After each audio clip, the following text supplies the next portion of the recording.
అయినటువంటి ఎందరో సాహితీవేత్తలు తమ ప్రసంగాలతో సాహిత్యాభిమానుల హృదయసీమలను పండించేందుకై రేపు వస్తున్నారు. దయచేసి అందరూ కూడా ఎస్ఆర్ఆర్ కళాశాల ప్రాంగణంలో రూమ్ నెంబర్ 53 సెమినార్ హాల్లో జరిగేటువంటి ఈ జాతీయ సదస్సుకు ఖచ్చితంగా హాజరు కావాలని మనస్ఫూర్తిగా కోరుకుంటున్నాం.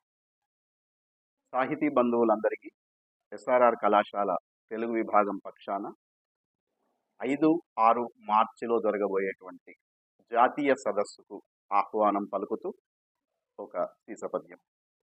పట్టు కుచ్చు సొగసు పరిమళించిన నేల పంపన్న పద్యాల పరవశించే గునుగు పూగుత్తుల గొప్పదౌ ప్రాంతము చరిగొండ ధర్మన్నద చరిత దెల్పే శేషప్ప శతకాన చిత్రిత జీవనం పదుగురు మెచ్చిన పాఠమయ్యే కొండ కోనల తిరుగు గోదారి జలధార కోటొక్క పద్యాల కూతమయ్యే తెలుగు వెలుగులోని తెలంగాణ తేజపు ప్రాభవం తెలుగు పని మొదలిడి వాంగ్మయంపు నడక పరిశీలనము చేయ కార్యమందు మీరు కలసి రండు.